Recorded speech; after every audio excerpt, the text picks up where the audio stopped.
女孩目不转睛盯着商店五彩缤纷的水果糖，可她根本买不起，就连进到商店也是头一次，而且还是陪工友来买白砂糖。看出她的窘迫，老板娘并没有冷嘲热讽，而是搬来梯子拿货架最高处的白糖，可由于力气不够，却迟迟搬不动。此时门外的男人对着她的好身材不停吹口哨，没一个人主动过来帮忙。这种不怀好意的眼神，老板娘已经见怪不怪。她走到门口，将唯一没回头吹口哨的伊万叫进来，让其他男人无不露出羡慕嫉妒的目光。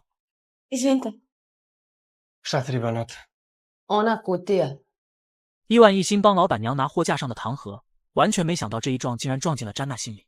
临走前，老板娘从罐子里盛出一勺水果糖给詹娜，詹娜连连拒绝说自己买不起。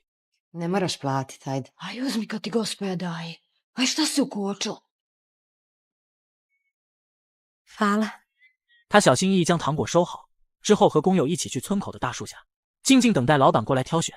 见几个老板远远的走过来，所有人都紧张的站起身，然而被挑中的大都是身强力壮的男性。就在詹娜以为自己今天没活干赚不到钱时，村里拥有土地最多的老板马克出现了。没想到在商店碰到的伊万竟是他的儿子。马克雇佣包括詹娜在内的12个工人去收割葵花籽。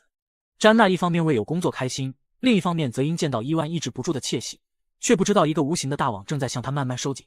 在收获的1周时间里，老板不仅要付工钱，还要对所有人包吃包住。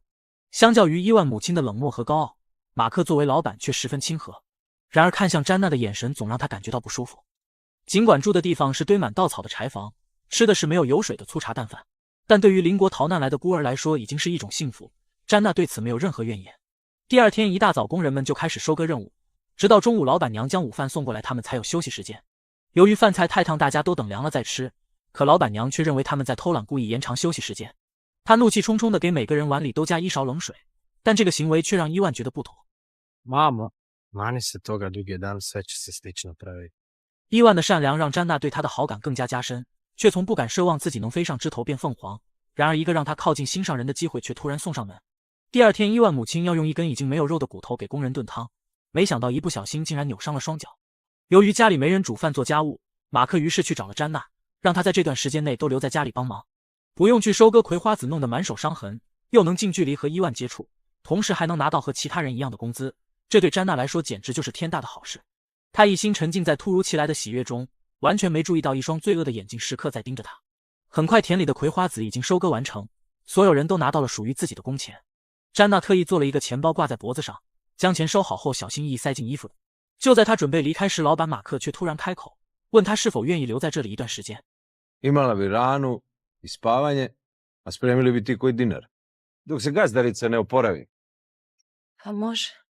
就这样，詹娜如愿留了下来，也从堆满稻草的柴房搬到了有床的小房间。早上公鸡刚刚打鸣，她就睡眼惺忪爬起来，穿好鞋子去猪圈做清理工作。伊万看她没有干活穿的胶鞋，特意找出一双旧的拿给她。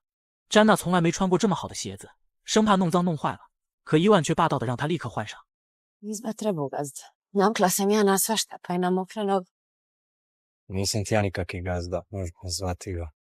两人亲密交谈的画面被马克全都看在眼里，他复杂的情绪很快就被愤怒所取代。在伊万修理播放赞歌的挂画时更是突然爆发，表面是嫌弃音乐声音太吵，可作为妻子却很清楚这股无名火从何而来。此刻詹娜根本没意识到处境有多危险，忙了一早上，她终于有时间给自己洗漱，但紧接着又要准备午饭。她去鸡窝捡了几颗鸡蛋，为一家3口做了可口的饭菜，而自己只能站在一旁听候差遣。她眼神不敢和伊万对视，只说等下会把胶鞋擦干净，然而伊万却像没听见一样，头也不抬。马克见状让他把收音机关掉出去做事，可詹娜从没见过这么高级的电器，完全不知从何下手。尽管妻子表现出一脸嫌弃，马克却拆台说刚买回来，他也花了很长一段时间学习。马克看出詹娜的局促不安，和善地表示这段时间了解到她的人品不错，决定给她一个机会。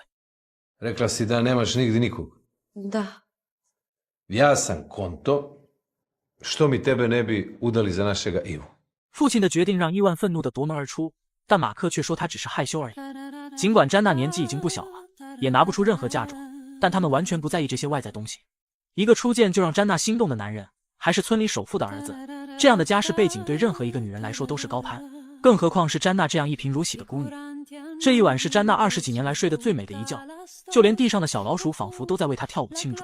可她哪里会料到前面等着她的，竟然是一个让她窒息到近乎绝望的深渊。一个收割葵花籽的卑微女工，没想到却被富豪老板看中，让她嫁给自己儿子，一跃飞上枝头，成了人人羡慕的对象。Bi rekao da će baš tebe dopast sin najveće gazde u selu. Cijelo selo se čudi。商店老板娘亲自来给詹娜量身定制婚纱，像对待自己女儿一样，把婚纱的每一处都做得完美无瑕。从第一次见面送她糖果开始，老板娘就对这个害羞的小姑娘很有好感，也由衷替她感到高兴。婚礼当天，伊万和父亲心事重重坐在院子里，而詹娜则忐忑地坐在房间，任由村里年长的妇人给自己打扮，听他们说教。直到坐上婚车那一刻，詹娜才露出嫁人的喜悦，开心地和大家挥手打招呼。然而作为新郎的伊万却紧绷着脸，这也瞬间将詹娜的好心情浇灭。在教堂亲吻新娘的环节，伊万更是蜻蜓点水一般掠过，完全没有新婚该有的喜庆和激动。这场盛大的婚礼一直持续到晚上，婚宴开始，全村所有人都来为这对新人祝福。相较于伊万的冷漠，作为父亲的马克却兴奋地又唱又跳。在新人收贺礼的环节，他假装不经意坐到一对夫妻中间，一只手搭着男人的肩膀，而另一只手却在桌下撩起男人老婆的裙摆。丈夫和村里大多数女人有染，这是不争的事实。一直以来，伊万母亲都只是睁一只眼闭一只眼，可却不敢有任何怨言。尽管周围歌舞不停，热闹不断，但一向细心的商店老板娘却看出了不对劲。作为新郎的伊万整晚闷闷不乐，甚至和新娘完全没有沟通。丈夫和马克是几十年的老朋友，对他家里的情况了如指掌。如果不是喝醉，他根本不会将这个秘密告诉妻子。老板娘在听后只觉得天旋地转，也知道一场悲剧即将发生。这场婚礼一直持续到凌晨时分，回到房间的伊万倒头就睡，完全不理会自己的新婚妻子。第二天一早，伊万母亲将两人洁白的床单拿走，把鸡血抹上去后再放水里清洗，之后晾晒，伪装成两人洞房的假象。尽管詹娜已经成为这个家的一份子，可还是要做些下人的工作。侍奉完一家人用餐后，再由婆婆指导做其他家务。婆婆将自己年轻时穿过的衣服拿给她，让她换掉身上的粗布麻衣，不要给家里丢脸。Da, Jani. Kad imaš ono svoje vrijeme u mjesecu, onda dite nemoj višat krpe na prid, nego iza ubašći. Taki je običaj. Jesi razumila? 最后指着客厅那幅画告诉詹娜，每周六都要小心扫除上面的灰尘，这是她的家传之宝，也是嫁妆的一部分，一定要小心，不能弄坏了。詹娜牢记婆婆的每一个叮嘱，也学会了将食物放在井里保鲜。就在她打扫院子时，村里最爱八卦的妇人竟然上门来借盘子，而真正目的其实是探究新人是否已经圆房。当詹娜做完所有家务，已经是晚上10点，可她刚回房间，伊万却拿着猎枪要去打猎。接连几天她都是晚上出门，白天回家，詹娜想要和她说话都没有机会。这天詹娜从家里捡到商店老板娘的项链，于是跟婆婆请假出门，亲手把项链还给她。项链里放的是老板娘已故父母的照片，或许是两人同为孤儿的原因，所以她才会对詹娜格外同情。为了表达谢意，她本想送詹娜一双新胶鞋，可现有的尺寸是40码，而詹娜却是38码的小脚。她毫不嫌弃詹娜又湿又脏的双脚，亲手测量好后准备给她一个惊喜。从商店回来，詹娜尝试打开收音机，然而试了几次都没有成功。就在这时，马克走了进来，他不仅亲自示范，还时不时逗詹娜开心，完全不像婆婆那样疏离。但更让詹娜欣慰的是，伊万似乎也不像以前一样冷漠，尽管还是不愿多说一句话，却在她搬不动水盆时主动过来帮忙。然而就在詹娜越来越接近幸福时，她的美梦却在此时彻底破碎。这晚婆婆让詹娜在家把樱桃酒分装，而自己则要去教堂做礼拜，很晚才回来。詹娜学会了如何打开收音机，一边听着音乐一边将每个瓶子都装满。因为偷喝了几口，脸颊红润的像一颗熟透的樱桃。马克看到这一幕，悄无声息走进来，趁詹娜弯腰搬竹筐时，直接从后面抱住她，假装是在帮忙。詹娜不动声色，慌忙跑去开门，本以为这只是自己误会多想，可没想到从仓库出来后，还是没能逃脱马克的魔掌。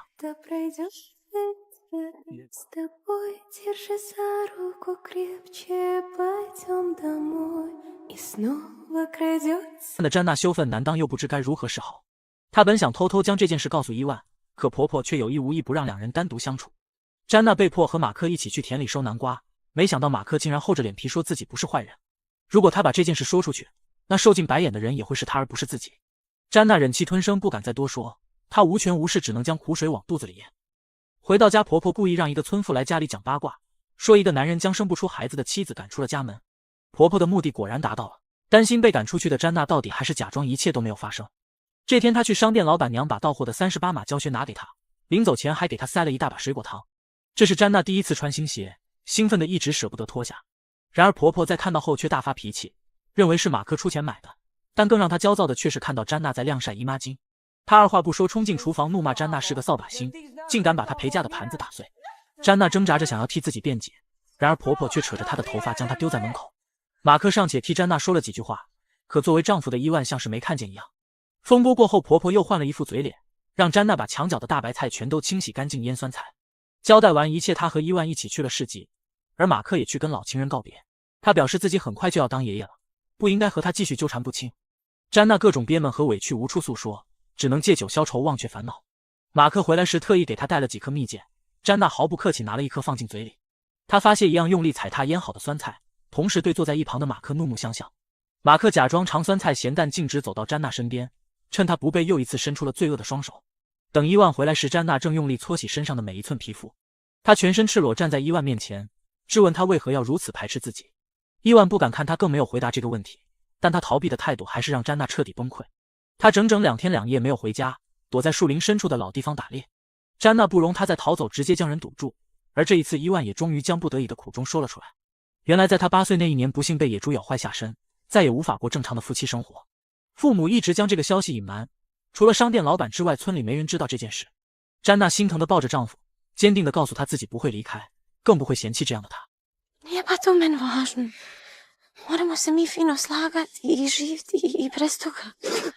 这一晚是夫妻结婚以来第一次相拥而眠。随着这个秘密的公开，伊万的心理负担逐渐放下，两人像是刚开始热恋的情侣一般，随时随地都在打情骂俏。然而这样和谐的一幕却让马克嫉妒心爆棚。此时的伊万并不知道父亲的怒火从何而来，只是每天都和詹娜如胶似漆。他会主动帮詹娜做家务，还会亲自教她如何骑自行车。然而短暂的甜蜜过后，隐藏在婚姻背后的肮脏却不可避免的暴露。这天两人去逛商店时，詹娜突然晕倒，等她醒过来却被告知竟然怀孕了。伊万铁青着一张脸将她带回家，关起门后再也忍受不住怒火，质问孩子的父亲是谁。父母的及时出现总算是让伊万暂时冷静，但他也又一次开始去老地方打猎。树林里的每一只野猪都是他的仇人，似乎只有扣动扳机那一刻才能让仇恨得到平息。很快詹娜怀孕的消息传遍整个村庄，商店老板娘也特意来探望。可没想到刚走进院子就听到詹娜挣扎的叫喊声，竟是马克想要对她实施侵犯。从丈夫口中她更是了解到一个让人窒息的真相，原来伊万母亲竟和丈夫一起策划了这桩婚姻，甚至默许马克的所作所为。他们这样做无非是要堵住悠悠众口，让村里人相信儿子是个正常男人，可以娶妻生子。伊万母亲每天祷告却做着龌龊的事情，终究还是自食恶果。第二天詹娜的惨叫传遍整个院子，经医生诊断她不仅流产，而且再也无法生育。然而就在她身体刚刚恢复好，马克竟然还想对她行不轨之事，而这一幕也恰好被伊万撞破。就在父子俩发生争执时，伊万不小心将父亲推倒，直接导致他撞上身后的铁犁身亡。父亲的死让伊万彻底从过去解脱。如果不是当年他偷偷去会情人，让自己独自一人跑到树林，就不会被野猪咬，更不会有现如今的悲剧发生。所有事情罗列在一起，终于让詹娜承受不住。她时而疯癫，时而清醒，每晚都把枕头当孩子一样哄睡。她将婆婆最宝贝的挂画拿下来，放着赞歌让自己平静，但婆婆却一直要将画抢回来。每天伊万都面对这样的生活，再想起父母的所作所为，终于在一个雾气缭绕的清晨走到井边，结束了自己短暂悲惨的一生。商店老板娘过来时，只看到像可云一样疯的詹娜，还有一直想要拿回挂画的婆婆。当看到井里儿子的尸体后，婆婆放声大哭，凄厉的惨叫也将詹娜彻底叫醒。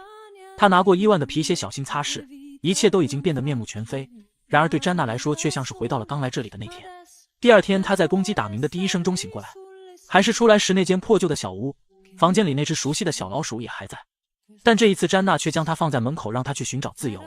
而她也在经历了一路荆棘坎坷后，找到属于自己的人生。她不再害怕婆婆会给小老鼠投毒，更不担心会被人赶出去，因为从现在开始，她才是这里唯一的女主人。